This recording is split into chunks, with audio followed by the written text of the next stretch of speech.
Graça e paz, irmãos. Amém. Bom dia a todos, queridos que estão aqui presentes, os irmãos que estão através das mídias também, no trabalho, no leito, estão no hospital. Que o Senhor abençoe a todos, que você, em nome de Jesus, todos nós venhamos fazer um trono de louvor e adoração ao nosso Deus, neste culto pela manhã. Agradecemos ao Senhor que até aqui tem nos ajudado, todos os meses, todos os anos, toda essa semana. Cada dia o Senhor, suas misericórdias têm se renovado em nossas vidas, amém? E eu, em nome de Jesus, orar com os irmãos. Vamos colocar de pé para a gente orar. Já começamos.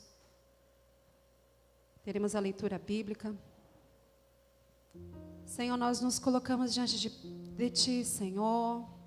Reconhecemos que Tu és o Deus de Abraão, de Isaac e Jacó. E toda a história, Senhor, toda a história de amor, Senhor, que podemos ler através da Tua palavra, a Tua carta de amor. Que o Senhor estava nos Teus planos, cada um de nós estávamos nos Teus planos, Senhor. Na cruz o Senhor pensou em nós, o Senhor nos amou até o fim, Senhor. E nós Te agradecemos, Senhor, porque o Teu amor nos constrange a cada dia. Somos atraídos por esse amor. Somos, Senhor, reconhecemos que somos tão falhos. Mas Te louvamos, Senhor, porque a Tua presença é que nos aperfeiçoa, que nos amolda a cada dia. Através das circunstâncias, das dificuldades, o Senhor nos atrai. Nós Te amamos, Senhor. Aceita, Senhor, o nosso culto, o nosso louvor, o nosso coração. Aceita, Senhor, de cada um de nós, Senhor, o culto à noite, cada palavra, cada oração, Senhor, seja como oferta agradável a Ti, um cheiro suave, Senhor, em nome de Jesus.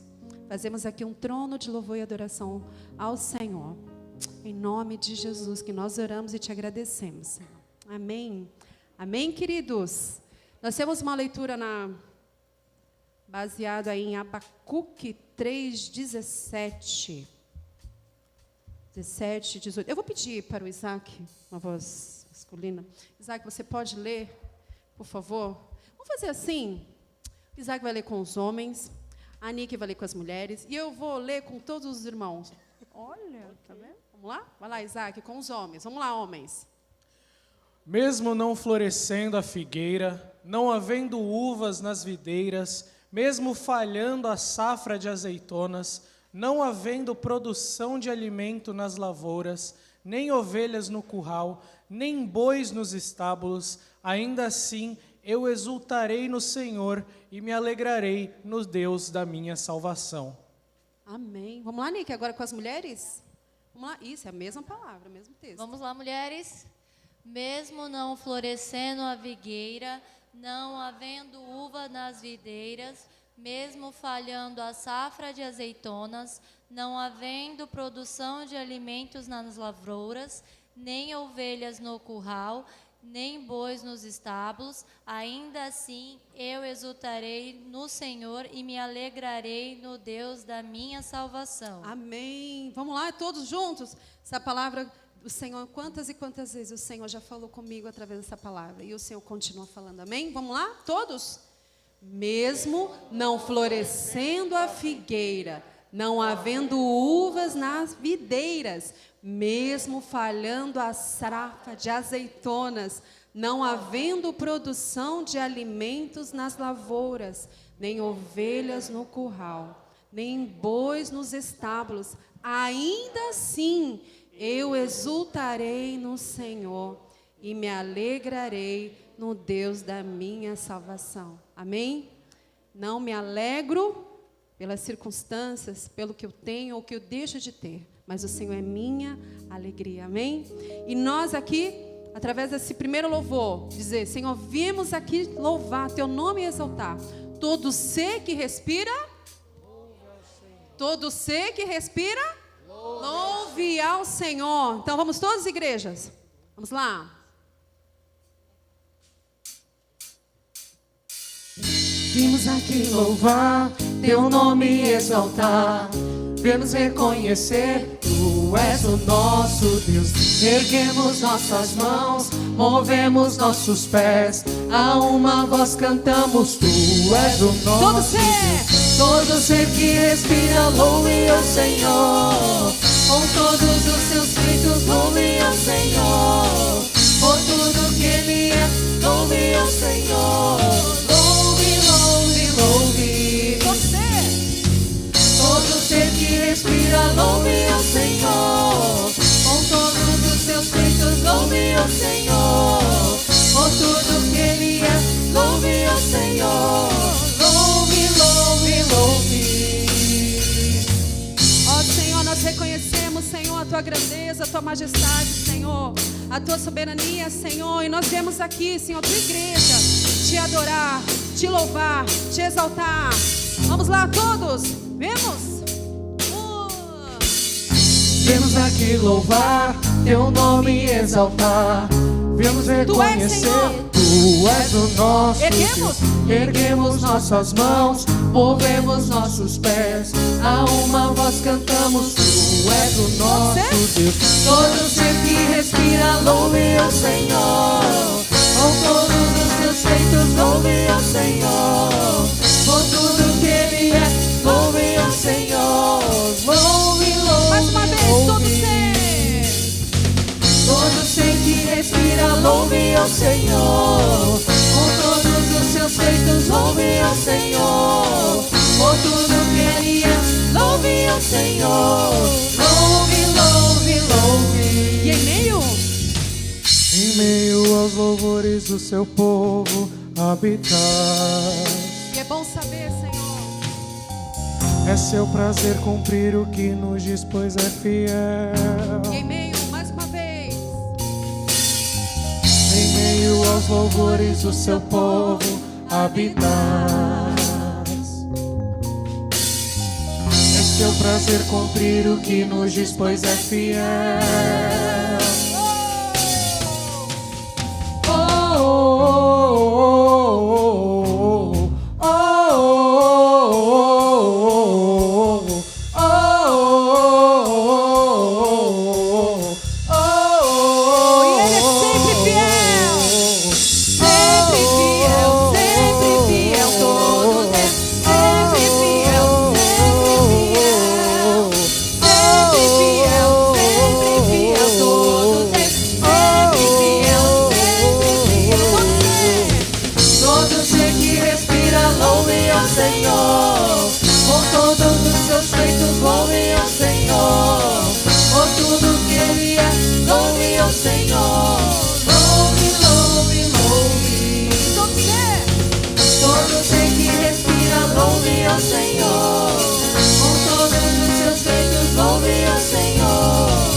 Amém? Você pode aplaudir o Senhor?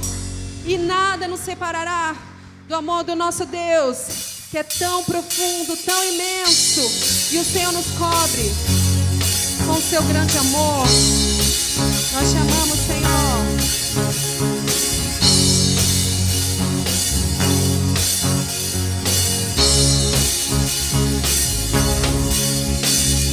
Nada nos separará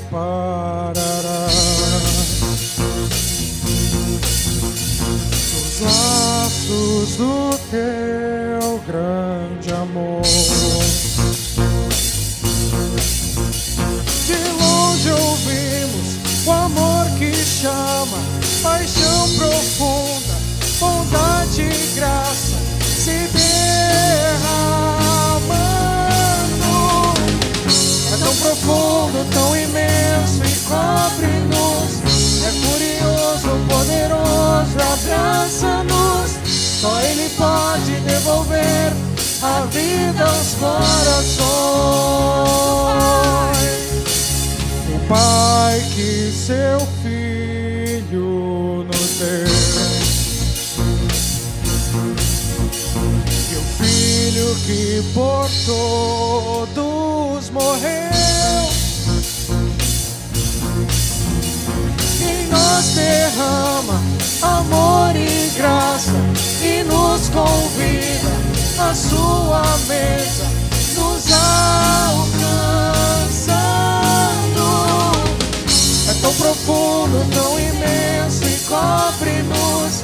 É furioso, poderoso e abraça-nos. Só Ele pode devolver a vida aos corações. É tão profundo, tão imenso e cobre-nos.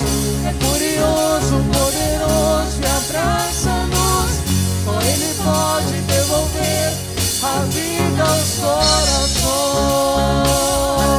A vida aos corações. A vida aos E Ele é tão profundo, tão imenso. corações. Vamos lá, queridos. Tão profundo, tão imenso e cobre-nos. É furioso, poderoso e abraça-nos. Só Ele pode devolver a vida aos corações. E é tão profundo. É tão profundo, tão imenso e cobre-nos. É furioso, poderoso e abraça-nos. Só Ele. Só Ele pode devolver a vida aos corações. E é tão profundo. É tão profundo, tão imenso e cobre-nos. É furioso, poderoso e abraça-nos. Só Ele pode devolver a vida Mais uma aos vez. corações. O Senhor é tão profundo.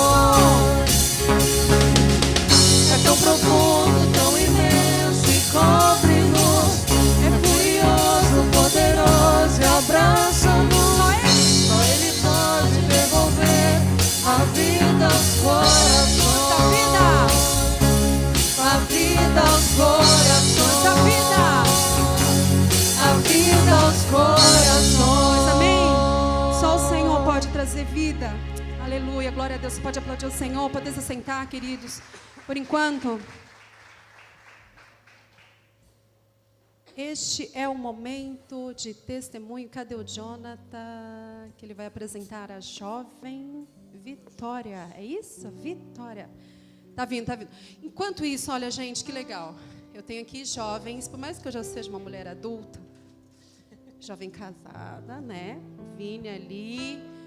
Olha, jovem. Foi dormir que horas? Tá cansado, mas tá aqui, tá aqui. Eu liguei, né? Então, louvamos a Deus pelos jovens. A gente já fiz parte aqui também. Ai, meu Deus, estou envelhecendo. Mas glória a Deus que eu vejo a minha filha. Minha filha estava ontem, amor. Parabéns, Jô. Amém. Tudo para a honra e glória do Senhor Jesus. Desculpa o atraso, gente, que eu estava subindo minha cria. Minhas crias estavam lá em cima, para ficar pertinho lá da mãe, longe do ventinho. Estou meio malzinho, mas glória a Deus, estamos aqui. Um final de semana aí corrido, para louvor do nosso Deus. E agora nessa manhã, todo domingo nós temos um testemunho, e hoje não é diferente. Vai vir uma jovem falar conosco, a Vitória. Ela vai contar um pouquinho da vida dela, do que Deus tem feito por ela, sobre as dificuldades, as curas e também a vitória, né, Vitória? Deus dá vitória até no nome. Pode vir, Vitória.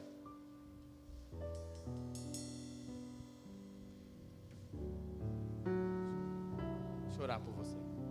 Vamos orar mais uma vez? Senhor Jesus, muito obrigado, Pai, por tudo que o Senhor tem feito em nossas vidas.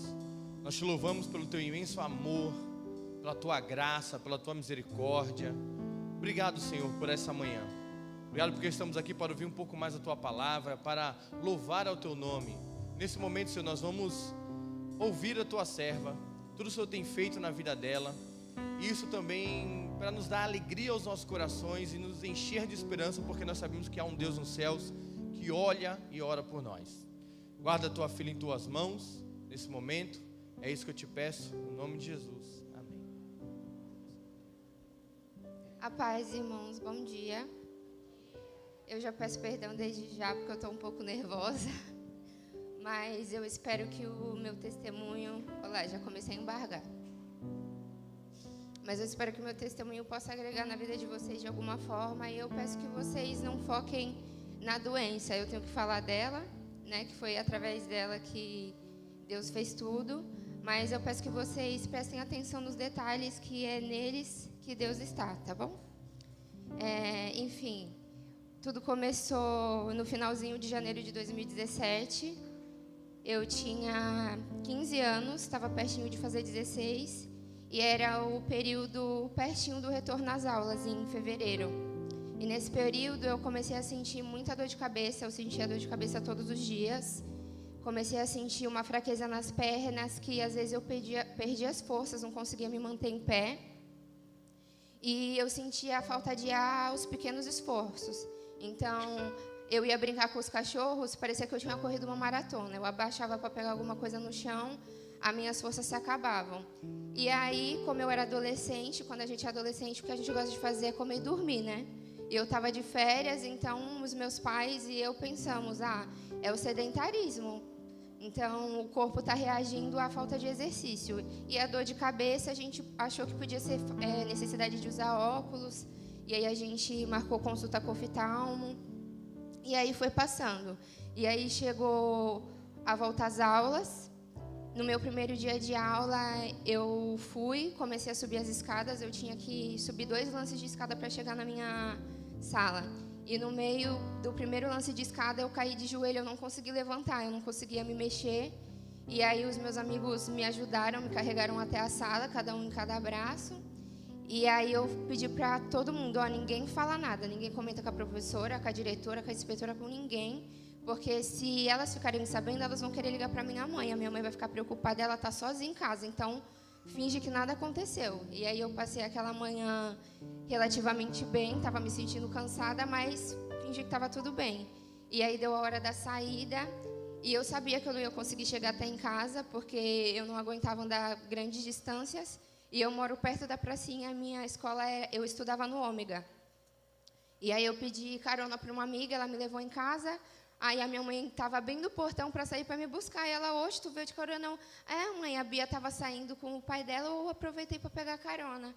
Eu não contei naquele momento que tinha acontecido, mas aí quando a gente sentou para almoçar, eu falei, mãe, aconteceu isso na escola lá nossa, vi que estranho, a ponto de tu não ter força de levantar.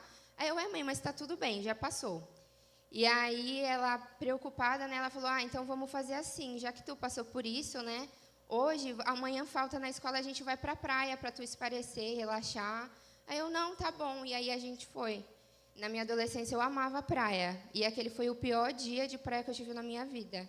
Eu entrava na água, a água me levava, porque eu não conseguia firmar o pé, a minha perna ficava bamba, o meu coração super acelerado e eu disfarçando. A gente, acho que não ficou nem 1 hora na praia, se a gente ficou 40 minutos, foi muito. E aí a gente voltou para casa, e aí durante o almoço eu falei, pai, mãe, eu acho que ou eu estou com uma anemia muito profunda ou eu estou com leucemia. E aí, quando eu era mais nova, eu queria ser médica. Aí eles brigaram, que absurdo você falar uma coisa dessa, você não tem prova nenhuma, isso que dá você ficar pesquisando na internet essas coisas. Como você vai ser médica se você está se autodiagnosticando? E aí eu falei, mãe, tá bom. E aí deixei para lá, né, porque a gente acabou se desentendendo, e aí eu fui tentar dormir. Só que eu não consegui dormir, porque quando eu estava deitada, eu sentia como se tivesse algo sentando em cima de mim para não deixar eu respirar. Eu não conseguia respirar de jeito nenhum. E aí deu o horário de a gente ir para a igreja, aí eu levantei, me arrumei, eu falei, mãe, pai, tem como vocês me levarem no hospital antes de a gente ir para a igreja? Porque eu estou me sentindo muito mal, já não está normal, né, essa falta de ar. Aí o meu pai falou assim, tu vai ver, a gente vai chegar no hospital, tu vai tomar uma injeção, a gente vai voltar para casa. Eu tenho certeza que isso daí não é nada. Aí eu, tá bom. Aí a gente foi, eu cheguei no Santo Amaro, o Santo Amaro estava amarrotado de gente, mas estava nos planos de Deus, né, que eu fosse atendida logo. Então, eu fiz a minha ficha, logo eu fui chamada. Aí entrei na sala, o médico me examinou, pediu exames de imagem, exames de sangue, e aí eu tinha que voltar 3 horas depois para pegar o resultado. Aí voltei, e aí o plantão já tinha virado, já era outro residente, e aí ele pegou os exames, leu, aí ele olhou para mim e falou assim, menina, como tu tá aguentando em pé? Aí eu, não estou entendendo. Aí ele falou, no seu exame, a sua hemoglobina está 4. Uma hemoglobina de 4 é a hemoglobina de um morto. Eu não estou entendendo como você está bem, era para você estar totalmente arriada. Aí eu, né, sem entender, ele falou para os meus pais, falou, ela precisa ser internada agora, ela precisa receber sangue. Ela está mal, a gente tem que recuperar aí essa hemoglobina e a gente tem que fazer exames mais profundos para ver o que está acontecendo. E aí ele me escreveu um papel, alguma coisa, dobrou, colocou em cima dos papéis de internação e entregou para o meu pai. Falou, ó, vai ali na recepção, entrega esses papéis, que eu vou começar a agilizar a internação dela.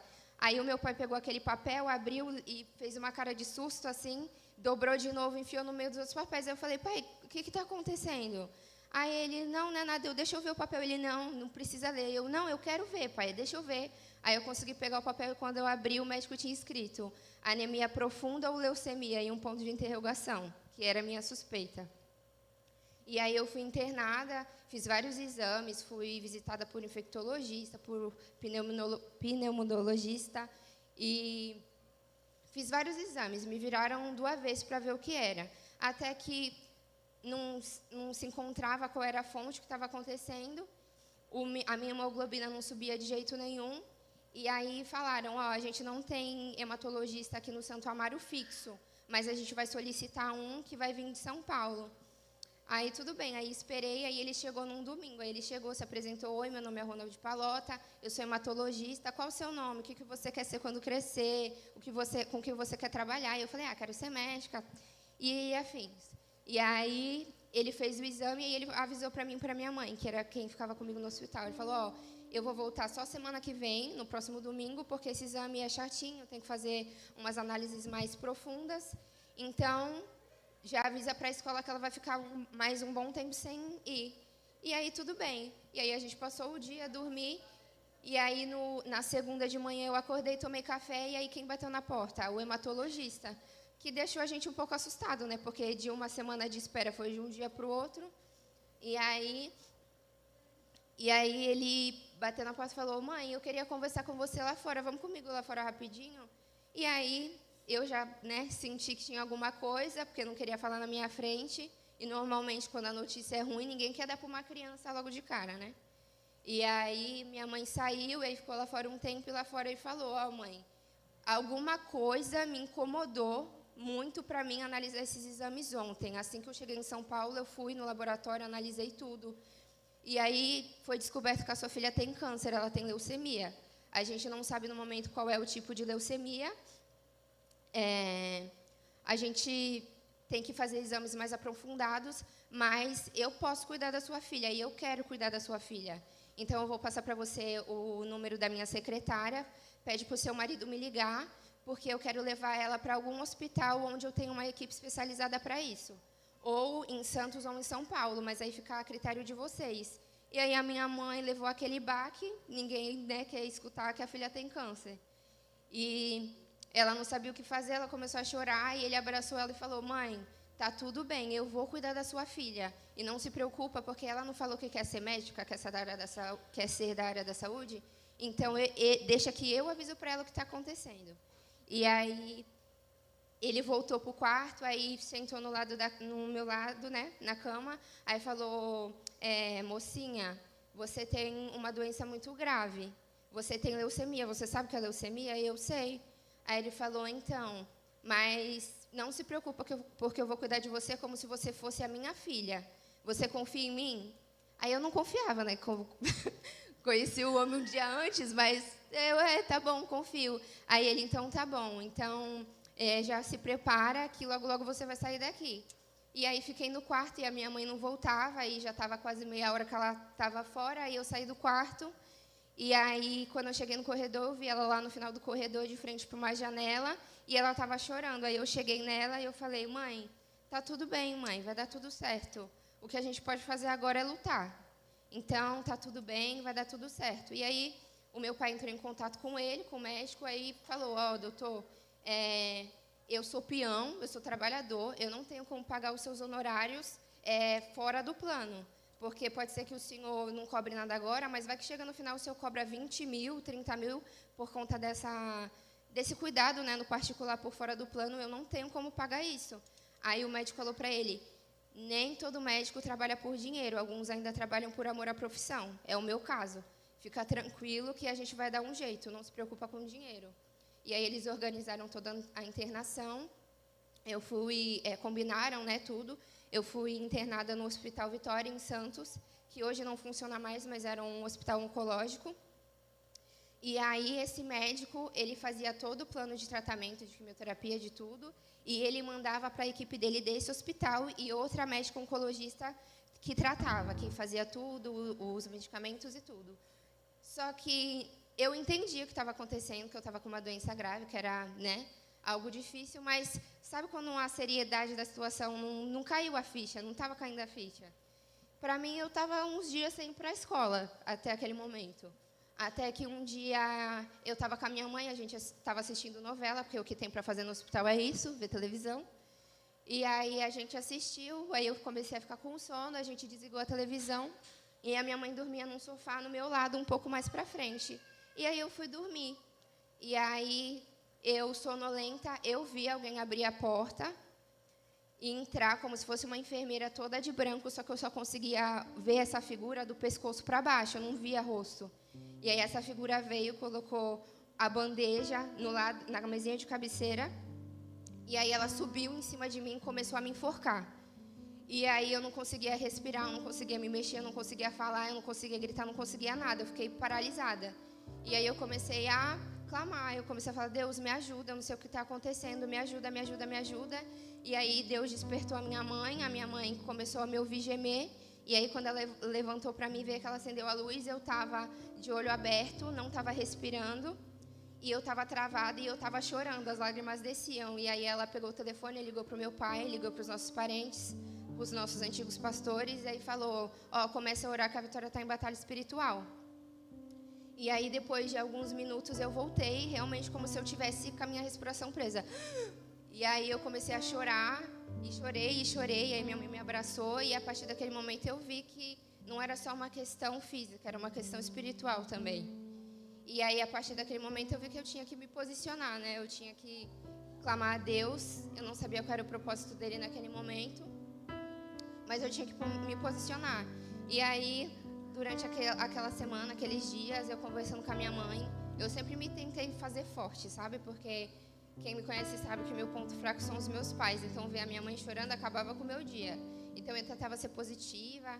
E aí, um dia eu falei para ela, mãe, nós somos uma família pastoral, que na época meu pai pastoreava uma igreja que era de outra denominação. E eu falei, mãe, nós somos uma família pastoral, nós aconselhamos e guiamos pessoas todos os dias a terem fé, a confiarem em Cristo, a exercitarem a sua fé. E agora chegou o nosso momento de colocar essa fé que a gente tanto prega em prática.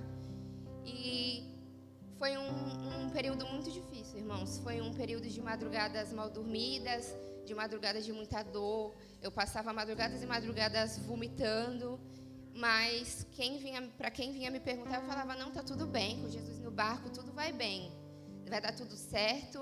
Mas quando eu tinha os meus momentos de angústia, meus momentos de dúvida, eu ia chorar para Deus. Eu me trancava no banheiro, né? Falava para minha mãe, ai mãe, tô enjoada. Aí eu me trancava, mas não era enjoo todas as vezes. Era para mim chorar. E ali eu chorava, eu falava, Deus, eu não tô entendendo, eu não sei o que eu fiz. Eu não sei se o Senhor está querendo me corrigir, eu não sei se o Senhor está querendo me mostrar algo, mas Senhor, me sustenta, me ajuda, porque para mim está difícil. E eu posso dizer que em todo esse processo, que foi de fevereiro a setembro, Deus esteve presente em todos os detalhes, seja por uma pessoa que vinha fazer uma visita. Eu não podia receber visita, mas as pessoas iam para a porta do hospital e ficavam dando um oi de longe, eu levava cartaz, falava, tô orando. Ou então através de funcionários que cuidavam de mim com muito carinho. Ou então a moça da Copa, que às vezes me via triste, aí trazia, olha, eu trouxe uma sobremesa a mais para você hoje. Então eram detalhes, mas eram detalhes que eu via que era Deus tentando me confortar de alguma forma. E aí chegou setembro, em setembro foi o meu último ciclo de quimioterapia. E um pouco antes dele terminar, o meu médico chamou a gente para conversar e falou, olha, eu estou aí numa discordância com a minha equipe, com a doutora Rosane, que aplica as quimioterapias, mas eu quero que vocês deem a opinião de vocês. ela prefere que a Vitória faça a quimioterapia e vá fazendo até esse câncer sumir. Só que do mesmo jeito que ele pode sumir daqui a alguns meses, ele pode sumir daqui a 10 anos. E eu não acho justo uma menina tão jovem, de 16 anos, que tem tanta vida pela frente, ficar presa a um hospital, tendo que voltar para fazer quimioterapia, não ter uma vida de qualidade. Então, a opção que eu quero dar para vocês, e eu quero saber se vocês, pais, concordam, e mais do que tudo, saber se a Vitória quer fazer um transplante de medula, se for necessário, se vocês querem fazer um transplante de medula. É um procedimento arriscado? Pode dar rejeição, ela corre sim risco de morte, mas é um procedimento que, se der certo, ela vai ter uma vida normal, ela não vai precisar mais de remédio, mais de nada. E aí a gente conversou, a gente falou, não, eu quero, ainda mais porque eu já estava com trauma de hospital, eu escutava, vai ter que internar, eu já tinha a febre de 40 graus, e não era infecção, não era vírus, não era nada, era meu emocional que me abalava. E aí ele falou, então tá bom, a gente tem que fazer um teste de compatibilidade com vocês, pais. Se vocês não forem compatíveis para o transplante, a gente vai para os primos. E se não tiver primo compatível, a gente vai para o Redome, que é uma rede mundial de doadores de medula. E é uma agulha no palheiro, mas é o risco que a gente corre. E aí tudo bem, aí os meus pais foram, colheram o exame, foi para análise. E esse resultado foi direto para o médico. Quando eu terminei esse último ciclo de quimioterapia, o exame que chegou, que mostrava se tinha células de câncer ou não, mostrou que as células tinham voltado. Eu fiquei muito triste, fiquei muito abalada, mas eu não tinha o que fazer, né?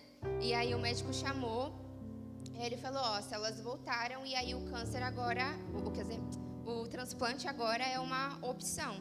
E então a gente vai fazer. E eu tenho 2 notícias para vocês querem a boa ou a ruim? E aí eu falei, manda a boa primeiro, né? E aí a ruim, a gente já tá sabendo do bom, a gente aguenta. Aí ele falou, olha, isso nunca aconteceu, eu já fiz transplante em várias pessoas e isso nunca aconteceu. Mas tanto o pai quanto a mãe são compatíveis, 50% cada um. Então a gente não tem só uma opção de doador, a gente tem 2. Mas eu prefiro que o pai faça por questões técnicas, de que quando a mãe está gerando o bebê cria a imunidade contra a mãe, por doenças que ela possa vir ter. Então o pai vai ser o doador. E a notícia ruim é que a gente vai ter que lutar contra o plano de saúde, porque eu quero fazer o seu transplante. Eu te conheço desde o começo, eu vi todo o seu processo, eu vi como você reagiu, e eu quero fazer. Eu não quero que outro médico faça, porque porque pode ser que ele não execute da forma certa e você venha a falecer. Então eu vou escrever uma carta aqui com vocês e vocês vão entregar para o plano. E a gente vai esperar essa liberação. Essa liberação pode vir daqui 1 mês, daqui 8 meses, daqui 1 ano, a gente não sabe. Mas vai sair porque eu vou lutar. E aí ele escreveu, solicito que minha paciente Vitória Manuela de Santos Costa faça transplante no Hospital São Camilo, em São Paulo, comigo, médico tal. E se vocês não permitirem e obrigarem a minha paciente a fazer o transplante com outro médico e ela falecer, eu vou processar vocês. A família vai processar vocês e eu vou mandar a conta do funeral para vocês.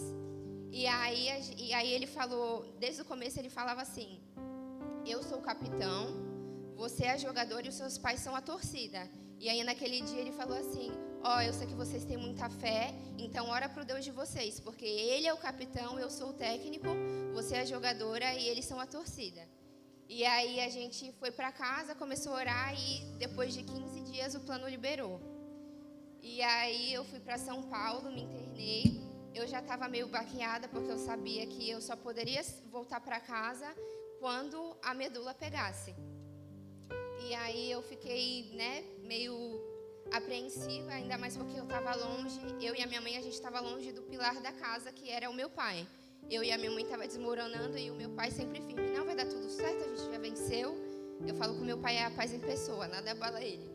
E aí a gente foi, estava eu e ela lá, a única coisa que a gente podia ver do lado de fora era uma janela e ver a rua.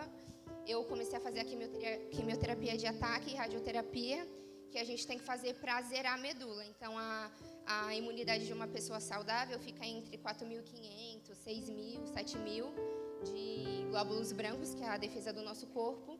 E aí, depois de todo essa quimioterapia de ataque, todo esse tratamento para zerar, eu fiquei literalmente com 150. Não é 150 mil, é 150. Então, eu estava zerada, eu era um bebê, não tinha imunidade alguma. E consequentemente, quando a nossa imunidade baixa, o nosso corpo sente, literalmente. O corpo dói, a nossa boca enche de afta, que é a famosa mucosite. Então, eu não conseguia comer, eu não conseguia beber, tudo doía.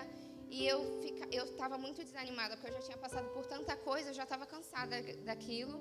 Mas, como sempre, Deus cuidando de mim, Deus colocou uma equipe para cuidar de mim, que ela persistia muito, ela nunca desistia. Tinha dia que eu acordava, que eu não via a hora de tomar o remédio para enjoo, porque ele me dava sono e eu dormia 2 horas, eu não via nem o que estava acontecendo. E eu não tinha mais vontade de levantar, eu estava muito cansada daquela situação. É uma situação pesada para qualquer um, mas para uma adolescente de 16 anos, que tinha tantos planos, que abria a rede social, via os amigos curtindo, escolhendo a faculdade para a qual ia, era muito pesado. E esses profissionais foram essenciais. Tinha dia que eu não queria fazer nada, eles falavam: vai levantar sim, vamos passear, vai tomar banho, vai comer, porque deu tudo certo, você está indo ótimo no tratamento. E aí chegou o dia 9 de novembro, o meu pai foi, doou a medula, eu recebi, e aí o meu médico falou para mim: ó, Vitória, a gente fez o transplante hoje, dia 9, e essa medula a gente não sabe quando vai pegar, pode ser daqui 20 dias, um mês, mas não cria expectativa, porque isso pode afetar no seu tratamento. Você pode ficar triste porque pode não sair do jeito que você espera. E aí eu falei pra ele: não, a minha medula vai pegar em 15 dias.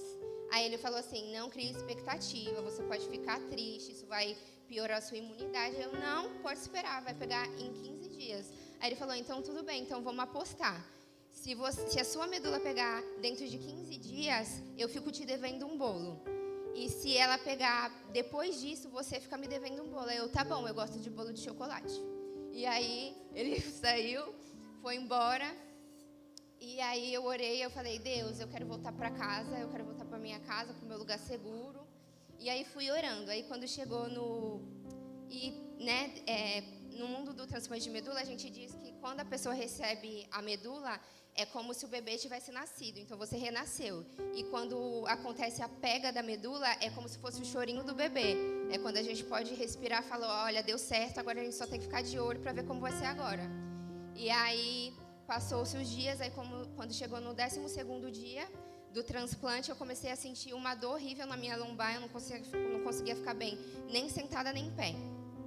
Aí eu falei para os enfermeiros, aí eles falaram: ó, isso daí tem cheiro de medula que vai pegar, hein? Vamos esperar.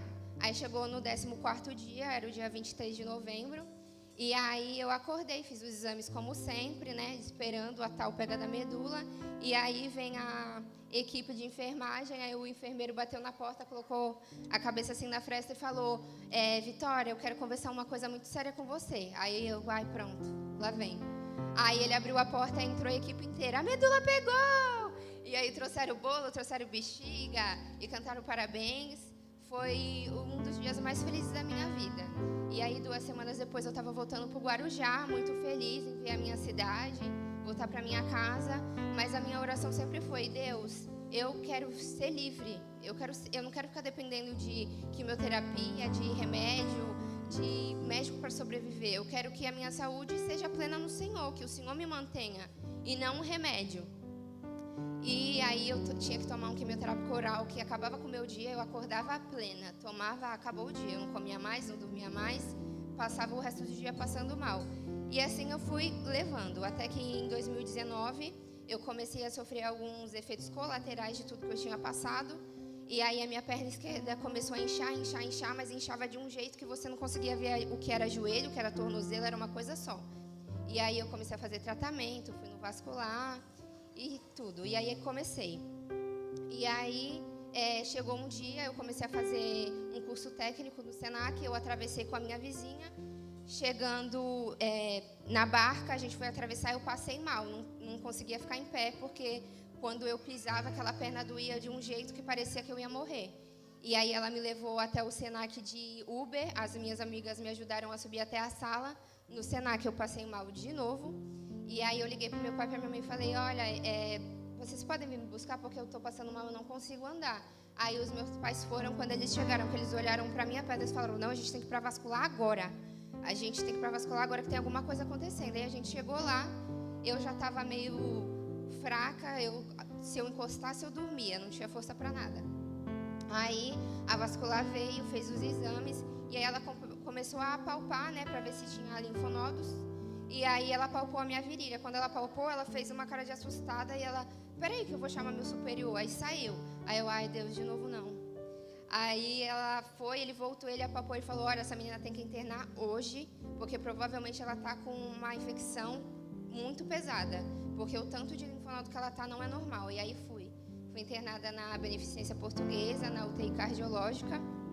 Eu era o bebezinho da UTI, né, que normalmente problema de coração é vinculado às pessoas mais velhas. Eu estava lá com os meus 18 anos.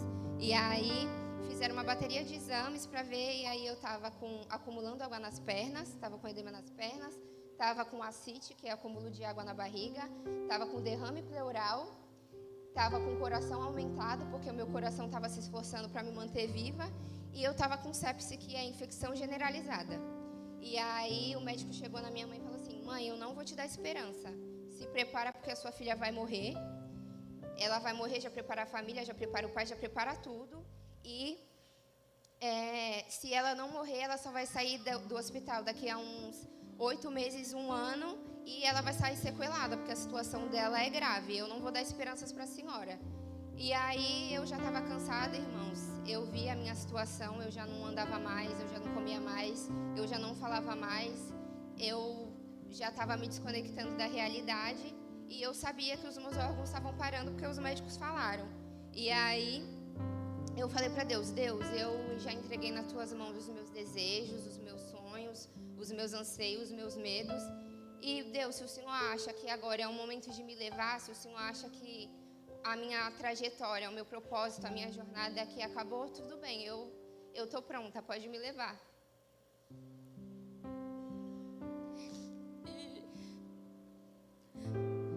Eu coloquei dreno nos pulmões para drenar aquele acúmulo de água que estava acontecendo. E a água que saía do meu pulmão era preta, que parecia uma Coca-Cola. E aí eu fui fazendo o tratamento e a cada dia de cada pulmão saía 1,5 litro de água. O médico falava, eu não entendo, parece que você está se afogando dentro de você mesma. Eu parada, o meu coração ia a 160 batimentos, eu sentada vendo televisão. Que não é normal, era quase um infarto. E aí eu já tinha entregado nas mãos de Deus. E aí um dia minha mãe teve um sonho. E no sonho ela acordava e o nosso quarto estava alagado por uma água cristalina. E essa água cristalina saía dessas bolsas onde estavam ligados os drenos. E ela acordou cantando aquela música, não sei se vocês conhecem, uma música da harpa cristã que fala: água sairá, viva manará, da fonte que abriu o Senhor, águas correrá. E aí, a partir daquele dia que ela me contou esse sonho, a água que saía do meu pulmão começou a clarear cada vez mais, a drenar cada vez menos. Eu voltei a andar, aprendi a andar de novo, voltei a falar, voltei a comer. Eu já estava tão bem que eu ia passear na UTI sozinha. O médico falava, volta para o seu quarto, que você não pode ficar passeando. E aí eu melhorei e uma internação que era ou para a morte ou para me ficar sequelada, eu saí do hospital em 28 dias. E aí o médico, que hoje é meu cardiologista, ele falou, menina, eu nunca estudei tanto para cuidar de um paciente que nem eu estudei para cuidar de você, ainda mais porque eu era transplantada, né? Era um caso mais delicado. E ele falou, olha, foi incrível o que eu vi a fé de vocês fazerem.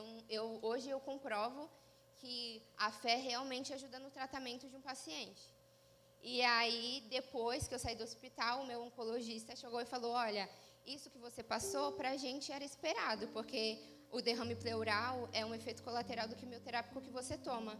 Mas eu não podia falar, porque se eu falasse tudo que você podia ter para os seus pais, eles não iam deixar você tomar, e era um mal necessário. Mas a partir de hoje, você não vai mais tomar. E a partir daquele momento, eu não tomei mais remédio nenhum, já fazem 5 anos que eu não tomo remédio algum. Esse ano, em setembro, eu tive alta oncológica total, não dependo mais de ficar fazendo exame para controlar. A minha medula já tem 7 anos funcionando muito bem. Ironicamente, depois de tudo isso, dos traumas que eu criei com o hospital, eu sou técnica de enfermagem. Fiz estágio em hospital, muito feliz. E hoje faço bacharelado em enfermagem. E para encerrar, eu queria deixar para vocês meditarem em 1 Pedro 5,7, que diz: lancem sobre eles todas as suas ansiedades, pois ele tem cuidado de vós. E muitas vezes a gente, como cristãos, a gente acha que a gente está imune às coisas ruins da vida, às tempestades, mas o que diferencia a gente, que é filho de Deus, de uma pessoa que está no mundo, que ainda não é salva, é que a gente enfrenta a tempestade de uma forma muito mais leve, porque a gente tem que ter a certeza de que Deus está no barco com a gente, e que além disso é Ele quem controla a tempestade. Então, eu não sei qual é a sua tempestade hoje, se é uma questão de saúde, se é um problema familiar, financeiro. Mas hoje eu quero que você se lembre que Deus, Ele não perdeu o controle. Ele continua sendo soberano. Então, irmãos, toda dor é por enquanto. Continue crendo.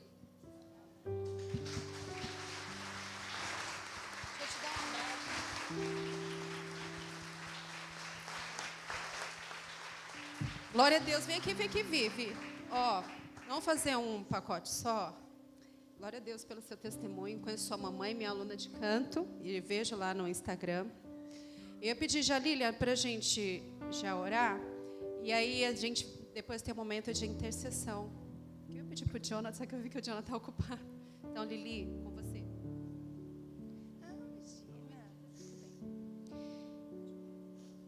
Vamos aproveitar, né? Já que Deus é o mesmo Deus da Bíblia que ainda faz esses milagres incríveis. Agora é o momento de intercessão. Então, vamos ficar em pé para a gente orar.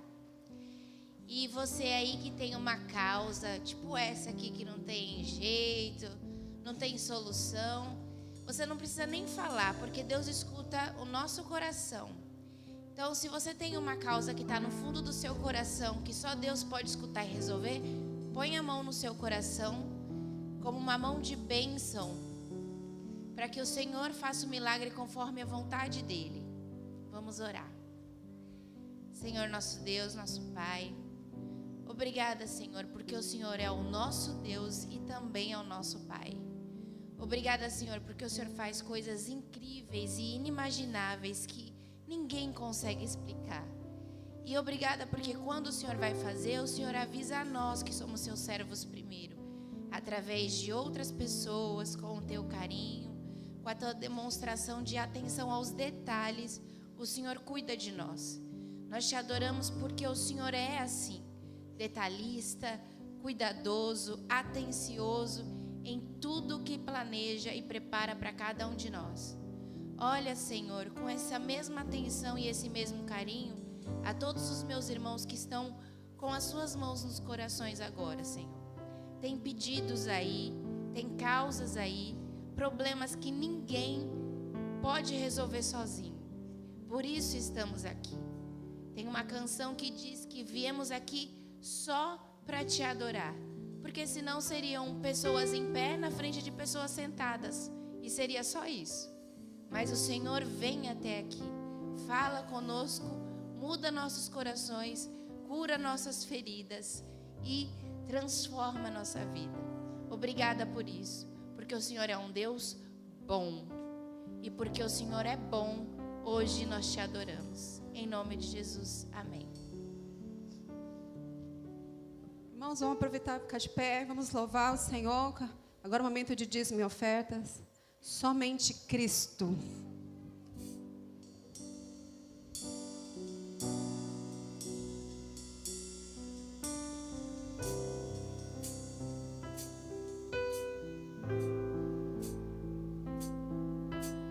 Éramos fracos, andávamos cegos, ovelhas sem seu pastor. Estávamos mortos em nossos pecados, longe da glória de Deus. Mas Deus provou seu grande amor próprio Filho entregou. Seu sangue trouxe a redenção. Já não há mais condenação. E a nossa glória? A nossa glória é Cristo, nossa esperança é Cristo, nossa coroa é Cristo, somente Cristo, Jesus. Mais uma vez, querido. A nossa glória é Cristo, nossa esperança é Cristo, nossa coroa é Cristo, somente Cristo, Jesus. Mas Deus provou seu grande amor. O próprio Filho? O próprio Filho entregou seu sangue. Seu sangue trouxe a redenção. Já não há mais condenação. A nossa glória? A nossa glória é Cristo, nossa esperança é Cristo, nossa coroa é Cristo, somente Cristo, Jesus. A nossa glória é Cristo, nossa esperança é Cristo, nossa coroa é Cristo, somente Cristo, Jesus. Somente Cristo. Somente Cristo, Jesus. Somente Cristo. Somente Cristo, Jesus. E Senhor, nós em Ti, Senhor, fomos reconciliados, Senhor. O Teu sangue, Senhor, nos trouxe a Ti, Senhor, a redenção. Nós reconhecemos, Senhor, que somente, Senhor, a Ti Tu és, Senhor, a nossa glória, a nossa coroa, Senhor. Reconciliação.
nossa esperança?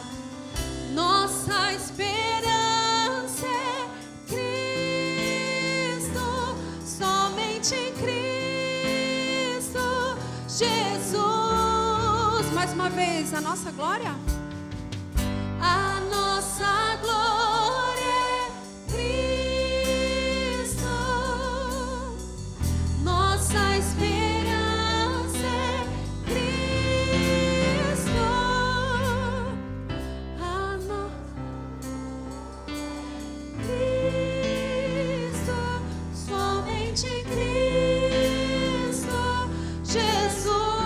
Somente Cristo? Somente Cristo, Jesus, somente Cristo, Jesus. Amém. Você pode aplaudir o Senhor. Podeis assentar, queridos. Pastor Genivaldo.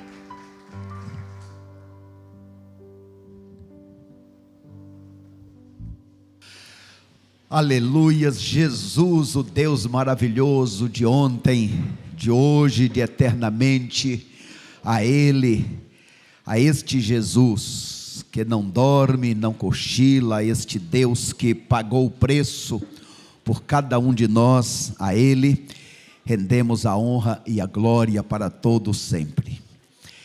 Meus irmãos, vamos já nos preparando para abrir a palavra no livro de João, capítulo 15, damos mais uma vez as boas-vindas a todos os irmãos, as irmãs. Que bom estarmos juntos nesta oportunidade. Eu quero pedir para ficar de pé o meu irmão Edmar e a irmã Regilene. Esses dois aí são os papais, papai e mamãe da nossa irmã Vitória. Então nós louvamos a Deus pelas suas vidas. Sabemos que essa história aí da Vitória é uma história que vocês também viveram, e isso nos une ainda mais, né? Me refiro à família ainda mais unida, e isso nos ajuda a nos aproximar mais ainda deste Deus Todo-Poderoso que tem a palavra final. É Ele quem dá a palavra final. Que Deus abençoe. Bem-vindos, queridos irmãos Edmar e Regilene. Regiane. Também aproveito, irmãos, para dizer o seguinte: está chegando os mananciais estão chegando. Irmão Fanuel vai passar estas pranchetas, onde você vai poder estar dizendo quantos mananciais vai querer, para que nós façamos o pedido. É um manancial personalizado, se Deus permitir, nas primeiras semanas, no meio do mês de dezembro, estará chegando, e você pode assinar dizendo quantos querem, tá bom? Hoje pela manhã nós vamos ter que passar duas pranchetas entre os irmãos. Primeiro é essa, e a segunda é a prancheta com a lista de presença. Um pedido, meu irmão, minha irmã, não rasure, não risque por cima para consertar o número. Você fazendo isso, você vai nos trazer prejuízo, vai nos causar aí uma situação de voltar de trás, é muito assim, traz transtorno. Então, por gentileza, quando assinar, assine colocando aí o que está pedindo ali, né? O nome, o seu CPF, o que seja, porque nós teremos que registrar estas atas que iremos produzir nesta manhã, que são atas importantes para o dia a dia da igreja, nova diretoria e assim por diante, tá bom? Então, na hora que passar a lista de presença, então, por gentileza, assine com cuidado, e se errou, deixe lá errado o número, não tente corrigir, que isso só piora, tá bom? No demais, é o que está no boletim, muitas informações. À noite nós teremos a continuação da semana especial que estamos tendo. Estaremos lá no nosso novo templo, falaremos sobre isso daqui a pouquinho. Teremos hoje também a celebração da ceia do Senhor. Então vamos estar aí com o coração aberto para Deus e as coisas de Deus, tá bom? João 15, todos acharam? João capítulo 15, aproveitamos também para saudar os amigos que estão conosco aí pelas redes sociais. Que Deus abençoe a cada um, aonde estiver nessa hora. João capítulo 15.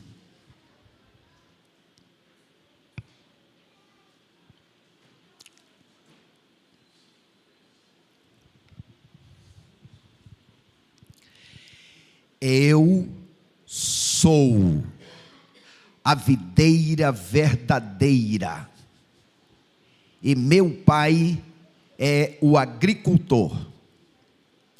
Todo ramo que está em mim e não dá fruto, ele o corta. E todo ramo que dá fruto, ele o limpa para que dê mais fruto. Vós já estáis limpos pela palavra que vos tenho falado. Permanecei em mim e eu permanecerei em vós.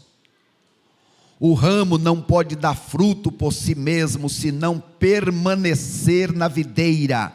Assim também vós, se não permanecerdes em mim. Eu sou a videira, vós sois os ramos. Quem permanece em mim e eu nele, esse dá muito fruto, porque sem mim nada podeis fazer. Quem não permanece em mim é jogado fora e seca à semelhança do ramo. Esses ramos são recolhidos, jogados no fogo e queimados. Se permanecerdes em mim e as minhas palavras permanecerem em vós, pedireis o que quiserdes e vos será concedido. Meu Pai é glorificado nisso, em que deis muito fruto e assim sereis meus discípulos. Como o Pai me amou, assim também eu vos amei, permanecei no meu amor. Se obedecerdes aos meus mandamentos, permanecereis no meu amor, do mesmo modo que eu tenho obedecido aos mandamentos de meu Pai e permaneço no seu amor. Eu vos tenho dito essas coisas para que a minha alegria permaneça em vós e a vossa alegria seja plena. O meu mandamento é este: amai-vos uns aos outros assim como eu vos amei. Ninguém tem maior amor do que este, de dar a própria vida pelos seus amigos. Vós sereis os meus amigos, se fizerdes o que eu vos mando. Já não vos chamo servos, pois o servo não sabe o que faz o seu senhor, mas vos chamo amigos, pois vos revelei tudo quanto ouvi de meu Pai. Não fostes vós quem escolhestes a mim, pelo contrário, eu vos escolhi, e vos designei a ir e dar fruto, e fruto que permaneça, a fim de que o Pai vos conceda tudo quanto lhe pedirdes em meu nome. Que Deus aplique esta maravilhosa palavra em nossos corações. Nesta manhã teremos apenas uma reflexão. Continuaremos refletindo neste capítulo em outro momento. Mas, meus irmãos, quando olhamos este capítulo 15, ele faz parte de um acontecimento, faz parte da noite de quinta-feira mais longa, mais intensa, mais especial, mais triste, a noite de quinta-feira. No capítulo 13, Jesus se reúne com os discípulos e dá uma lição prática, o lava-pé. O momento de lavar os pés dos discípulos. Por quê? Porque eles vinham no caminho discutindo qual deles era o maior. Então esse capítulo 13 foi um capítulo de soco no estômago. Primeiro, vocês querem ser o maior? Então sirva. Não fique buscando, não fique agindo de forma orgulhosa como fazem os gentios. Quem é o maior? Então aquilo já foi um soco. Segundo, um de vocês aqui vai me trair. Quem? Uma decepção de saber que o mais ético, o tido como o mais santo, o mais justo, o homem que não aceita erro, o homem que aponta o defeito de todo mundo, o homem que quer tudo ali em cima da linha. Era este o tal. O tido como filântropo era, na verdade, o traidor. Foi uma decepção para todo mundo. Como que isso pode acontecer? Segundo, terceiro soco no estômago. Eu estou dizendo para vocês que são as minhas últimas horas, eu vou morrer, vão me levar. O quarto soco no estômago do capítulo 13. Senhor, eu estou pronto a ir com o Senhor até a morte se precisar. Você, daqui, antes do galo cantar, você vai me negar 3 vezes. Então aquele culto de quinta-feira estava terminando, que foi a ceia, terminando com uma grande tristeza e uma grande decepção para aqueles discípulos. Aí então Jesus começa o capítulo 14 dizendo: mas não se turbe, não entre no turbilhão, não se desesperem, por 5 razões, que nós vimos na semana passada. 5 razões, vocês não ficarão sozinhos, vou mandar o Espírito Santo, vocês estarão com o meu Pai, isso vai passar, vocês têm uma casa, vou preparar uma casa eterna para vocês. Ele dá 5 razões para você não entrar no turbilhão quando for atacado pelos turbilhões da vida. Já está terminando o culto, estão saindo daquela casa, estão indo em direção a um jardim para orar, e no meio indo para o jardim, Jesus então fala do capítulo 15. Eu fui lá no jardim maravilhoso, Jardim das Oliveiras. E foi naquele jardim onde estavam as oliveiras, que para Israel era a planta mais nobre, a mais especial. E no meio daquelas plantas, Jesus disse uma coisa que eles estavam acostumados a ouvir toda a vida deles: Israel é a videira. A nossa salvação é porque nós pertencemos a Israel, isto é, a videira, a Abraão. E aí Jesus, assim como fez em relação ao templo, que eles foram descobrir quem era o caminho, a verdade e a vida, que Jesus disse no capítulo anterior, capítulo 14, agora Jesus está dizendo o outro eu sou. Agora Jesus está dizendo: eu sou a videira verdadeira. Israel era apenas a sombra. Israel sim foi escolhida, mas ela apostatou, não aproveitou, não fez jus. E agora é verdade, de Israel está nascendo, está aqui quem é a videira verdadeira. Então, meus amados irmãos, neste capítulo de número 15, Jesus apresenta mais um momento do grande eu sou. Neste capítulo 15, ele vai nos falar sobre 3 pessoas principais. A primeira pessoa é a pessoa que estamos falando, a videira.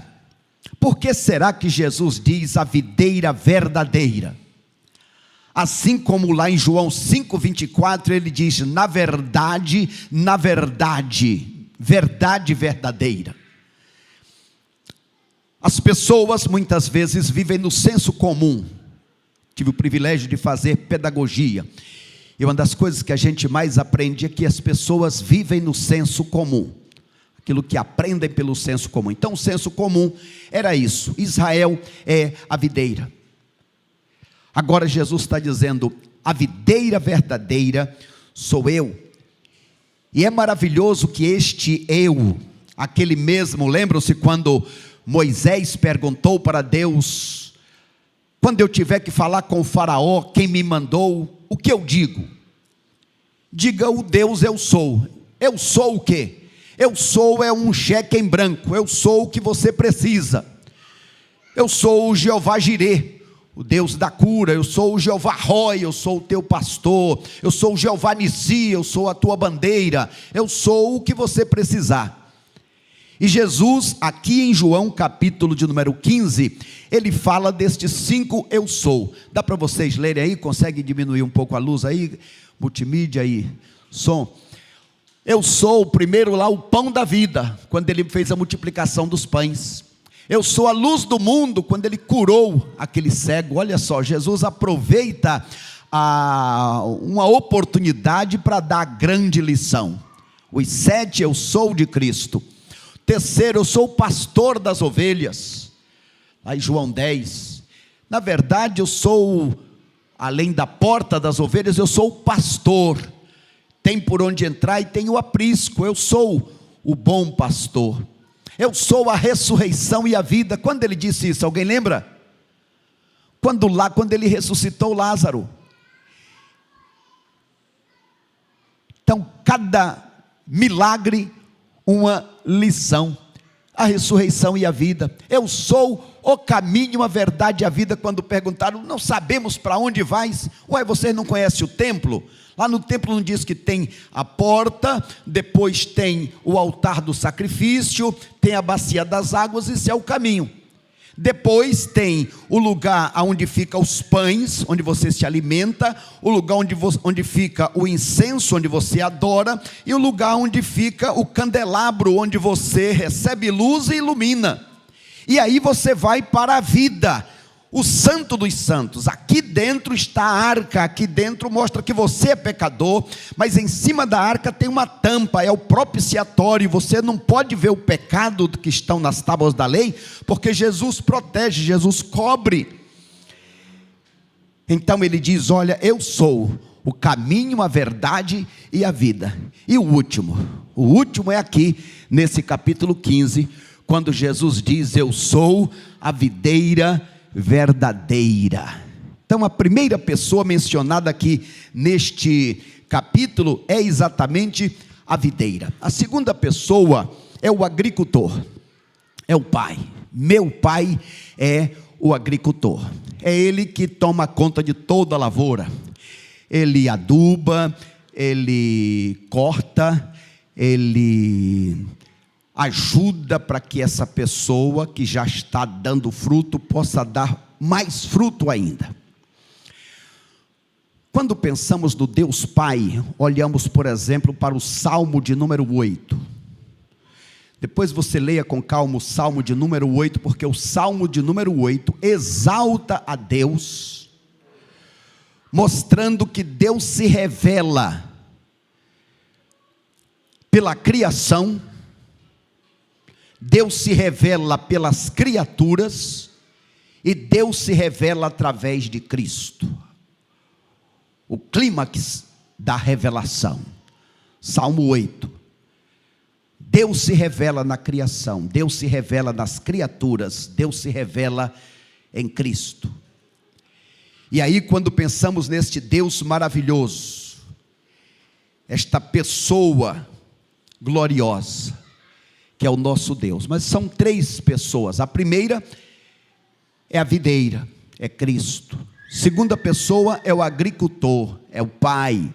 E qual é a terceira pessoa mencionada em João 15? A terceira pessoa somos nós, denominados de os ramos. E aí, quando pensamos em ramos, temos 4 tipos de ramos. Aqui neste texto vai falar sobre 4 tipos. Quais são eles? Primeiro, os que não dão frutos. Estes que não dão frutos são cortados, jogados na fogueira, queimados. Esse é o destino de todo aquele que vive sem Cristo, está fora da videira. Quem está em Cristo? Primeiro, os que dão fruto. Depois, estes tais precisam dar mais fruto ainda. E depois, muito fruto.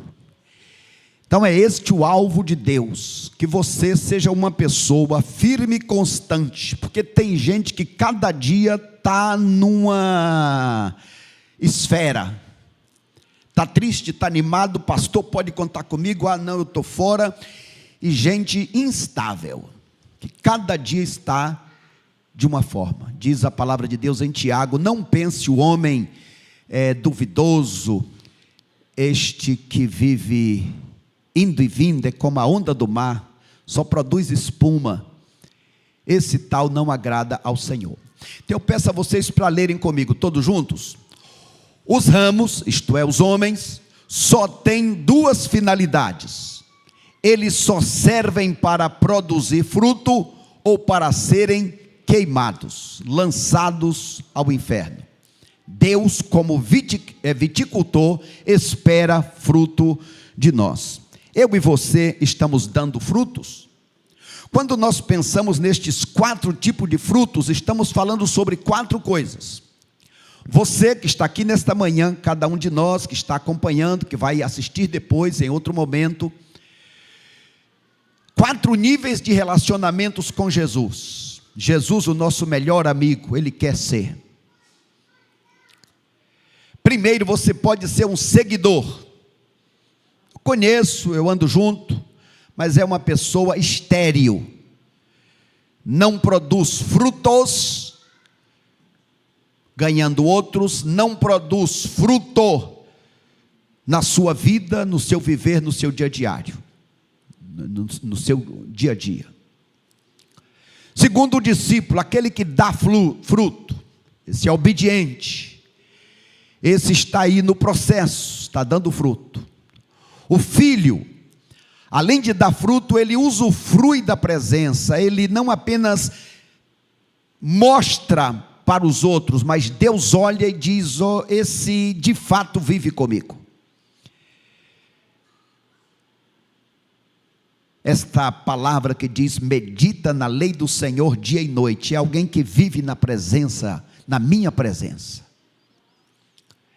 E quarto, o amigo, aquele que além de usufruir de toda a herança do Pai, ele é um apaixonado pelo Pai Celestial. Ele não consegue falar de outro assunto. Já viu uma pessoa apaixonada? Quando está na rua, quando eu fui para a África, e eu olhava, tinha coisas de vestido, não sei o quê, e aí tudo que eu olhava, dá uma olhadinha. Ué, a gente fica olhando calça, camisa, você fica olhando vestido, saia, blusa. Um presente para minha querida. Aí a Ritinha ficou toda, hein, Ritinha? Eita! Mas quem está apaixonado não fala de outro assunto. E aí entendemos, né, que do verdadeiro amor e da paixão, mas para entendermos o que é que estamos tentando dizer neste momento. Bem, Jesus disse: olha, vocês não serão mais chamados de meus servos, vocês são meus amigos. E aí o que é que Jesus estava e está dizendo? Vocês não são escravos, vocês são amigos. Eu peço a vocês que me ajudem, vamos ler juntos aqui a diferença de um escravo para um amigo. Todos comigo? Vamos lá? Primeiro, escravo não consegue experimentar o amor de seu senhor. Amigo íntimo vive abraçado pelo seu pai. Escravo dorme lá fora. Amigo íntimo não sai do aconchego do pai. Deus nos tirou lá de fora, lugar de frio, angústia, solidão, tristeza, pecado. Meu desejo é que estejam comigo. Quarto, escravo é comprado por causa da sua mão de obra. Amigo comprado pelo amor de Deus. Escravo trabalha e dorme. Amigo íntimo recebe as grandes revelações do Pai. É relacionamento. Então, primeiro, esse capítulo 15 fala, ele está descendo, está ali, saiu da casa onde estavam tendo a ceia e foram para um lugar ao ar livre, onde Jesus vai pregar o capítulo 15, falar com eles, capítulo 15, desculpe, o capítulo 15, o 16 e o 17. É tudo ali no Monte das Oliveiras, naquela grande quinta-feira à noite. Então vocês não serão mais meus escravos. E aí, queridos irmãos, qual é a recompensa de permanecer em Jesus? Qual é a recompensa? Vamos comigo. Verso 11: quem permanece comigo desfrutará de alegria. Quem permanece comigo será meus amigos, amigos de Jesus. Verso 16: dará fruto e será atendido na oração pelo Pai. Quando clamar, o Pai vai dizer: eu estou aqui, eu vou entrar com a providência. Aquietai-vos e sabei que eu sou Deus. 19 a 25: será odiado pelo mundo. Esse que permanece na amizade com Jesus será fortalecido pelo Espírito Santo. Você não estará sozinho, sozinha nesta luta. Mas na verdade o nosso tema desta manhã é permanecer na videira, o essencial. Meus irmãos, eu já vi grandes homens que viveram com a boca no pó e que Deus usou poderosamente. Mas estes homens e mulheres acharam que eram por si sós. Assim como os filhos de Eli, que viram a grande maravilha do fogo descer, porque teve a unção do Espírito, porque houve ali o derramar do sangue, e eles quiseram fazer o seu próprio fogo.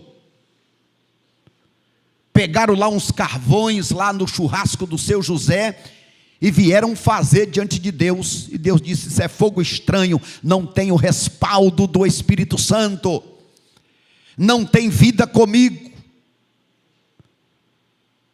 Fogo sem relacionamento é teatro, é fogo estranho. Tem que estar ligado na videira. Você, para dar fruto, precisa estar ligado na videira. Você, para dar fruto, precisa permanecer com Cristo.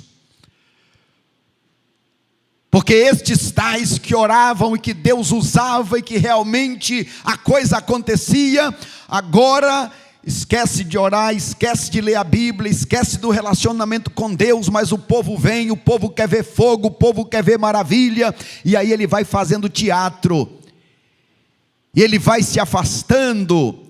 Olha esta lâmpada aqui, que linda estas lâmpadas, essa aqui especialmente grande, está brilhando, está acendendo. Agora, irmãos, quando a gente tira estas lâmpadas, cadê? A lâmpada apaga. Nós brilhamos, nós temos a alegria do Espírito Santo, nós temos a bênção de ser usados por Deus, porque estamos nele. E aí Jesus disse uma palavra para a gente gravar no coração, João 15:5, João 15:5, porque sem mim, o que, igreja? Nada, nada. Ou seja, irmãos, é no básico do básico, é no dia a dia. Olha só, irmãos, dos versículos 4 ao 16, são 13 capítulos. Repitam comigo, 4 a 16, 13 versículos. Aqui, vamos lá? Do 4 ao 16, 13 capítulos. Ah, não estou ouvindo vocês. 4 a 16, 13 versículos. Nestes 13 versículos, nós temos 13 vezes a palavra permanecer. Permaneça. O grande segredo do servo de Deus é nunca desistir de continuar. Haja o que houver, permanecer. Estamos orando, quem sabe seja este o tema para 2024 ou 25, irmão Fanuel? Fanuel também vai fazer o TCC dele, baseado no permanecer, está ainda pensando. Permanecer, 13 vezes, por que será que ele nessa hora crucial, na hora em que ele está indo para a cruz, lembre-se, Jesus evangeliza dos capítulos 1 ao 12 de João, mas do capítulo 13 em diante é só com os discípulos. A conversa é só com os discípulos.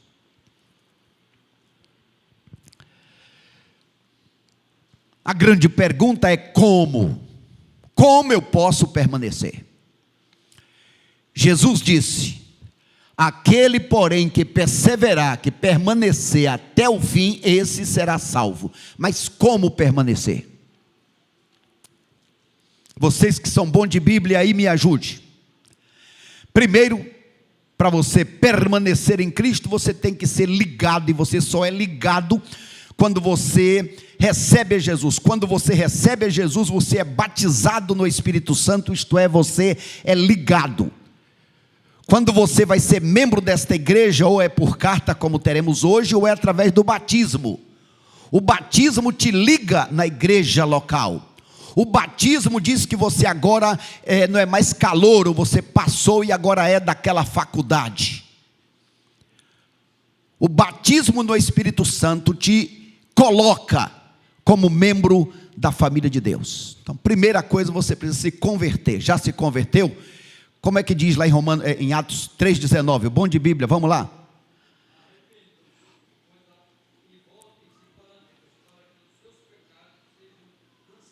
É isso, irmão Joel. Arrependei-vos, pois, e convertei-vos para que sejam apagados os vossos pecados. Segundo lugar, é preciso ser batizado. Você já se entregou para Cristo? O próximo passo é se batizar. Já se batizou? Foi isso que Pedro disse lá em Atos 2,38. Qual o outro bom de Bíblia aí?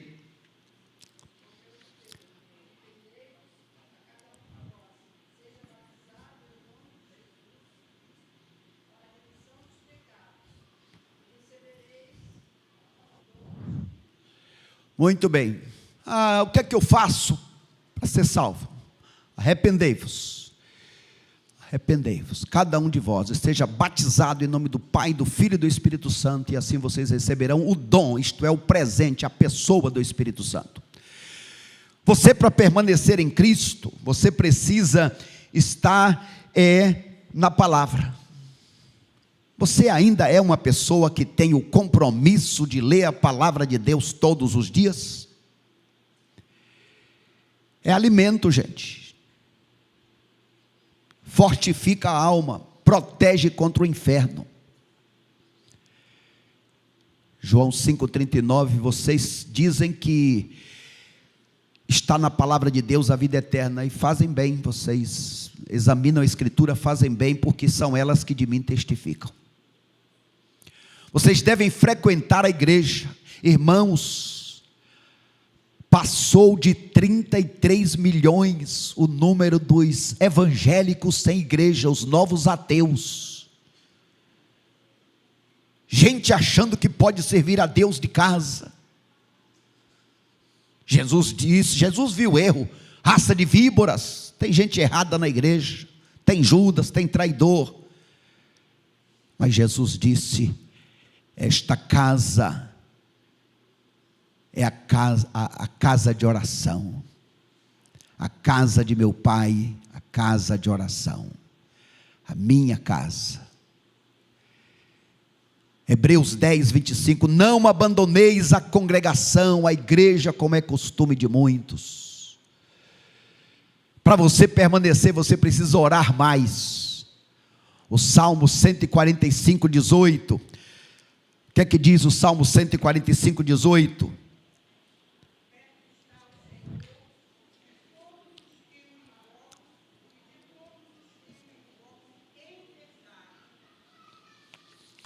Perto está o Senhor, como diz Coríntios 5,17, orai sem cessar. E João 1,3, outra forma de você permanecer com Cristo é fugir do pecado. Se afaste, faça a sua parte, fuja do pecado. Todo aquele que permanece nele não vive pecando, foi o que João disse. Todo aquele que permanece em Cristo não vive pecando. Gente que sabe que está errado e continua pecando, é prova de que não é filho. O servo de Deus, Charles Spurgeon, disse: a coisa mais triste é cometer um pecado e continuar sendo feliz. Significa que você está destinado à perdição eterna. Que Deus não te trata como filho, não está te repreendendo, te corrigindo. Que Deus tenha misericórdia e nos ajude a permanecer em Cristo, haja o que houver, permanecer com Cristo. Que seja assim, que Deus abençoe a todos nós. Amém? Deus nos ajude. Quero agradecer aos que estão conosco pela internet, que Deus abençoe a cada um de vocês. A partir de agora as nossas transmissões serão suspensas, nós teremos um momento administrativo. Todos que estão presentes aqui no nosso santuário são convidados a permanecer, não iremos tratar nada que você não possa ouvir. Nós teremos um momento para estas decisões e logo após nos dividiremos para a nossa escola bíblica dominical. Já convido a nossa irmã Maria Fernanda, nossa primeira secretária, para vir à frente. Hoje não precisamos chamar os nossos tesoureiros, porque agora as nossas assembleias acontecem a cada dois meses, e esta assembleia de hoje tem o objetivo de eleição da diretoria e algumas providências que precisamos tomar, de forma que todos